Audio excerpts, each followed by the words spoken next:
Welcome to the 55th video in our series about Unix tools.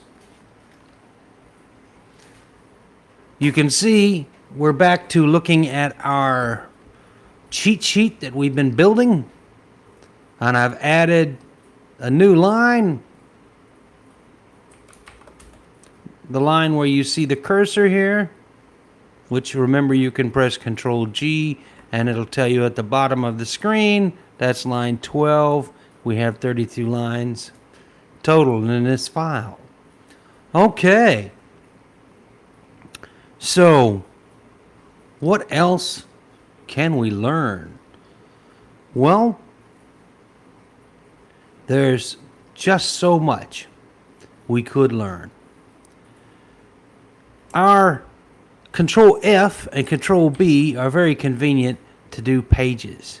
But what if you just want to scroll one line at a time, and maybe you're here on this part of the screen? So you might ask yourself, how do I scroll the screen but leave the cursor alone? And you can see, look at that. The cursor is staying where it was, but the whole screen is moving. It's scrolling. And what key am I pressing? Is, the question that you probably want to answer. And I can go the other way too. So I can scroll up and I can scroll down, but leave the cursor on the same line. And I'm moving one line at a time, not a whole screen full. So, so we need a new sort of entry here. Move, let's say scroll.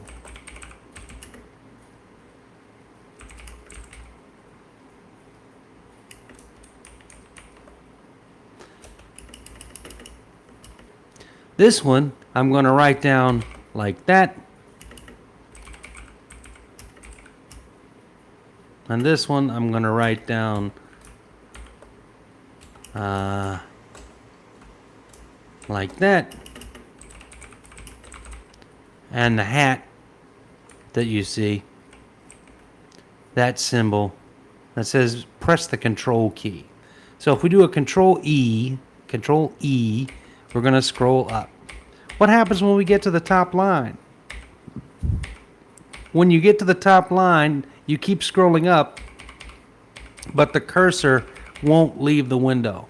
And if we go with Control-Y, which was the other direction, we're going to go down, but the cursor, you're going to see, it's not going to go outside the window.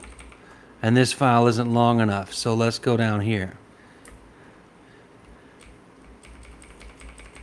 There we go. And now Control-Y, Y. And now you see it'll scroll, but the cursor won't leave the window. And so we said scroll, and of course we've got those new commands. That's great. What if you want to move to the next blank line?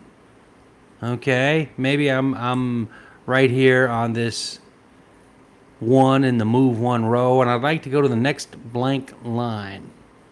How can I do that? Well, we know we can use repeats, and if we looked at the screen carefully, we might try 4J, and that worked. But that's two keys, and of course I had to count 1, 2, 3 in my mind to do it. We've got a better way. And you might say, what is the better way? Do a shift, hold down the shift key and press the right square bracket, which gives you the right curly brace, and you'll see that jumps to the next blank line. And you can do a left curly brace to go the other way, and you can see we forgot a blank line right here. But let's add that. So left curly brace, previous blank line. And right curly brace is next blank line. But you need to ask yourself, what happens when you get to the top of the file? Well, let's find out. So we're going to go left curly brace, left curly brace, left curly brace. And now there aren't any more blank lines above this. Left curly brace goes to the top of the file and stops. Let's try the right curly brace. Blank line, blank line, blank line, blank line, blank line, blank line. Seems to be working pretty well, but you see it stops. This is the last line, line 36 of 36. So okay, we've got more motion by sentences or by blank lines. In the documentation officially, this says paragraphs, but it's really blank lines. You don't have paragraphs in source code, but this will still work and stop on blank lines for you. Okay. Is there any other motion we could do? Hey, this is VI. There's always more you can do. Let's say I'm sitting here on the R of previous. Okay? And you say, John, it's hard to talk about the cursor position. Well, turn on the ruler, and on the lower right-hand side, you see 15, 15, and you say, that's confusing. Move to the right one with L. Okay, 15, 16. And if we turned on line numbers, you'd see that's line 15. We don't need them now because we understand that's the line number, that's the column number. So we'll turn off the line numbers. Okay, I said I'd show you some more motion. Let's say I want to go to this character right here. That right parentheses. What's the fastest way to do it? We know one way to do it. We can do a right slash, search for that, and press enter, and we'll get there. Right slash, right parentheses, enter. That's 3 keys. Well, you know, VI loves you. There ought to be a faster way. Try this. I'm back on the R in 1515. I'm going to say, this is a lowercase f and the right parentheses. Boom, 2 keys. I can do it in 2 keys. What if I want to go to the open parentheses? How do you do that? Well, you have to do an uppercase F to go backwards, and then the left parentheses. So let's do it. Lowercase f, right parentheses, uppercase F, left parentheses. We're jumping around on the same line, and it works well for things that are unique on the line or don't happen often. It's designed to find commas, parentheses, other kinds of punctuation. Well, can you find anything you want to? You can see where the cursor is. It's on line 15, column 10. And I said, okay, I'm going to do a small f, and I'm going to look for the letter I. Oh, that's not the one I wanted. How do I repeat this? How do I repeat this? Press the semicolon. Semicolon. Boom. Boom. And that's it. It doesn't go any further, but it'll get all the ones on the line. And that's pretty good. How do I go backwards? Comma. So, okay. This is all about motion on the same line you're on. Now, if we used a backwards search for I with our question mark, you can see, and then of course you use in to repeat that. That will go across many lines. And the forward slash, if I'm right here on column 66 of line 10 and I do a slash I, you see, and then in. It goes multi-line, but it takes 3 keys. If you're on the same line and you want to move quickly, lowercase f goes to the right, uppercase F goes to the left, and you can't search for multiple things. Example. Let's say I'm here and I want to look for the word blank. Okay, it'll do that. And you say, well, it's just the letter B. You know, why are you so excited?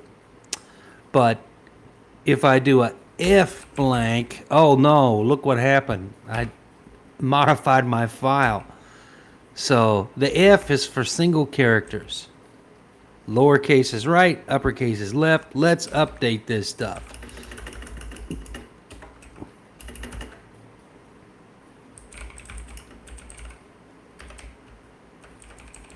I'll put an, oops, I'll put an X here.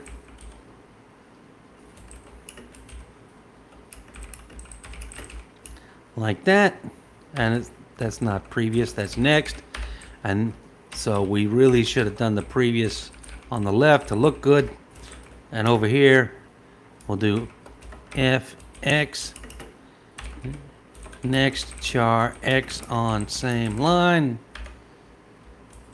Okay, and then wow, I'm thinking comma, repeat last f on same line, semicolon, repeat last f on same line. Again, there are a lot of keys in VI. Every key does something, and there is a steep learning curve. I admit all of those things. But once you learn them, the speed at which you can edit will be so much faster than using any other editor that your productivity will go up. You have to invest time at the beginning to learn these command sets, and there are hundreds of commands.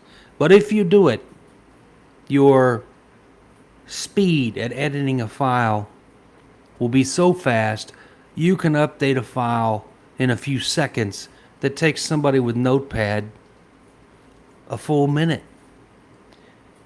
If you repeat that 100 times a day, you use up 100 seconds, that's 2 minutes of your time. They use up 100 minutes, wow, that's almost 2 hours of their time. So don't give up, keep learning, and we're done with this video. I want to thank you for listening.